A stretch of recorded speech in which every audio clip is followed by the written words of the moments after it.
Iran kembali berhasil menembak jatuh drone musuh di Teluk Persia. Sementara itu di tengah ancaman serangan besar Amerika, Iran juga memamerkan kapal serang cepat baru IRGC di lapangan Engelhab, Iran. Puing-puing drone musuh ditemukan oleh para prajurit pertahanan udara Angkatan Darat Republik Islam Iran yang ditempatkan di Pulau Qasim. Iran berhasil menembak jatuh drone Amerika Zionis di dekat Pulau Qasim setelah drone tersebut melakukan pengintaian yang gagal. IRGC juga mengumumkan pada hari Minggu bahwa mereka telah mencegat dan menghancurkan sebuah drone MQ-1 Amerika yang memasuki wilayah udara teritorial Iran di atas perairan Iran dengan niat permusuhan. Drone ini menjadi sasaran rudal canggih Iran sebelum bisa melaksanakan operasi permusuhan yang direncanakan. MQ-1 Predator adalah pesawat pengintai dan serang ringan yang dikendalikan dari jarak jauh yang dioperasikan oleh pasukan Amerika.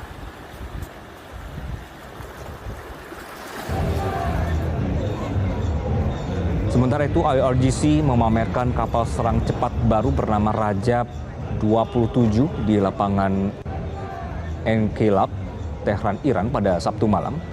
Kapal ini dilengkapi dengan kemampuan untuk meluncurkan 2 rudal jelajah berbasis laut dengan jangkauan 700 km dan memiliki kemampuan manuver serta beroperasi di gelombang hingga setinggi 3 meter. Pengungkapan armada militer baru ini berlangsung di tengah ancaman serangan besar dari Amerika meski upaya negosiasi terus dilakukan oleh mediator.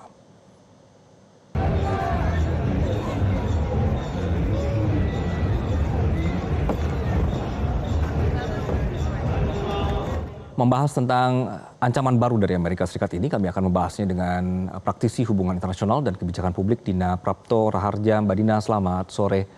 Terima kasih sudah bersama kami dalam Metro hari ini. Ya, Mbak Dina, seberapa kredibel kita melihat ancaman Washington saat ini, Mbak? Apakah memang benar-benar Amerika ini punya ruang politik, ekonomi, dan militer untuk membuka front konflik baru? Tadi kita sudah dengarkan headset bahkan mengklaim ya, sudah ada pendanaan baru bahkan begitu. Kalau dilihat dari pola Presiden Trump sejak mulai masuknya Pakistan dalam meja negosiasi per April tanggal 8 2026, sebenarnya setiap kali Trump mengeluarkan ancaman akan melakukan serangan terhadap Iran, itu justru akhirnya ujungnya diperpanjang deadline-nya, kemudian sesudah deadline yang terjadi adalah kembali lagi ke meja perundingan atau ada tawaran lah yang disampaikan dari pihak Iran maupun dari pihak Amerika Serikat dan kemudian terjadi pembahasan. Jadi kalau menurut saya dari sisi teknis sebenarnya negosiasi itu sudah sampai di satu titik di mana akan muncul kerugian di kedua belah pihak justru kalau terjadi serangan terbuka lagi gitu. Jadi kalau diperhatikan sepertinya ini lebih ke upaya Trump menunjukkan atau memberi tekanan saja pada Iran. Kalau informasi yang berkembang sebenarnya di dalam teks negosiasi yang katanya sedang dibuat di antara dua negara, sebenarnya sudah ada perjanjian ya soal yang sudah diterima oleh kedua belah pihak soal Hormuz yang akan mulai dikelola dan dibuka, kemudian juga soal nuklir dan kesepakatan soal nuklir, pengayaan nuklir yang dihentikan untuk senjata ini memang dibuat masih generik gitu. Nah, itulah yang di-pressure sekarang oleh Trump. Kabarnya akan dibuat lebih detail soal pengambilan uranium yang sudah diperkaya dari Iran. Itu masih tetap mau di-push gitu. Jadi menurut saya itulah sebabnya dia mengeluarkan statement lagi-lagi untuk mencoba meminta deal yang lebih menguntungkan Amerika atau lebih sesuai dengan yang dimaui Amerika sebelum akhirnya terjadi tanda tangan. Oke, Mbak Dina, apakah pola ini masih efektif? Anda tadi sempat menyebutkan bahwa cenderung berpola begitu ya, atau justru ini sudah terbaca oleh lawan seperti Iran sehingga kehilangan daya tekan?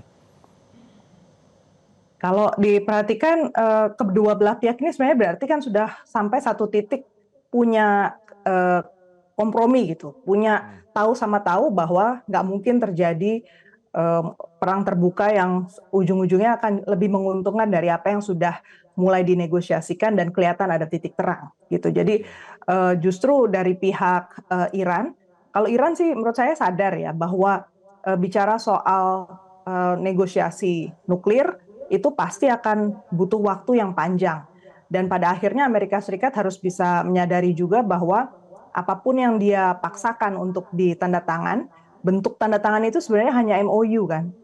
bukan satu treaty, bukan satu perjanjian yang kemudian bisa diratifikasi menjadi dasar pembentukan undang-undang di Iran maupun di negara-negara lain di tetangganya. Jadi ini sebenarnya masih lemah gitu posisinya. Oke. Tapi karena kedua belah pihak ini dalam posisi sebenarnya masih sama-sama kuat secara militer, mereka masih yakin gitu kalau mereka mengeluarkan serangan-serangan kecil lah menurut saya untuk menunjukkan kekuatan militernya, maka mereka masih pakai tuh ancaman-ancaman demi mendapatkan deal yang terbaik. Tapi ujungnya Oke. sebenarnya udah di level deal gitu. Karena kalau memperpanjang dengan serangan yang lebih terbuka lagi, artinya eskalasi, itu justru yang lalu ini akan hancur lagi kan, mulai lagi dari nol.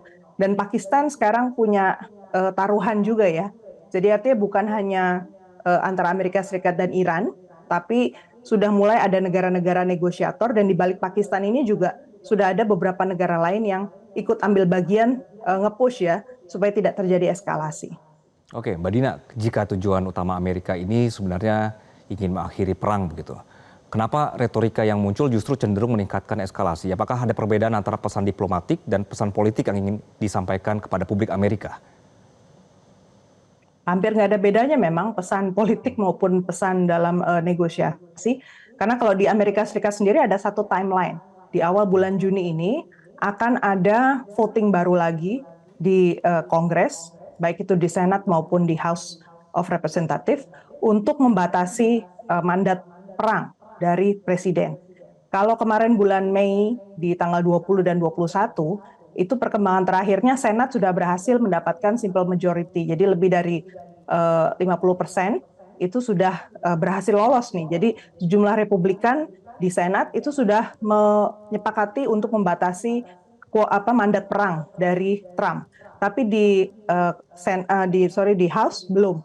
Jadi memang supaya lebih aman, itu yang harus terbentuk adalah 2/3 dari House dan Senat itu anti terhadap yang dilakukan Trump sekarang. Baru nanti nggak bisa tuh Trump veto. Karena secara prosedural di Amerika Serikat, kalaupun sudah lolos di kedua kamar ini, masih bisa diveto oleh Presiden.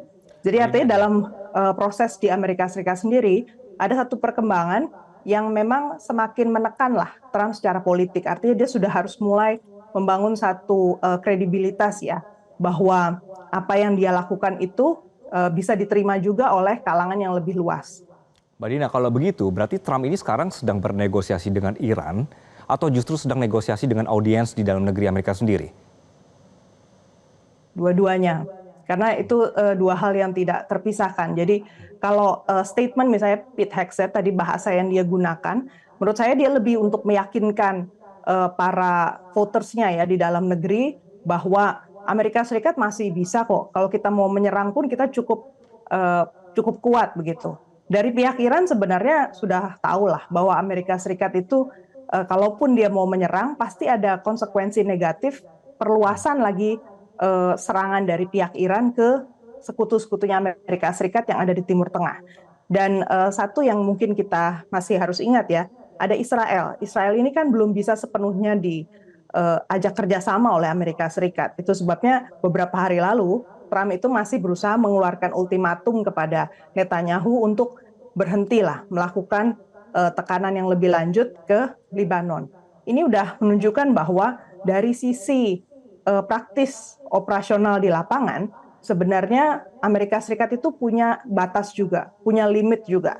Karena tadi keterkaitannya dengan di dalam negeri, mereka butuh satu stabilitas ekonomi, stabilitas politik juga, supaya paling nggak di bulan Juni ini aman lah Trump dengan Partai Republikannya.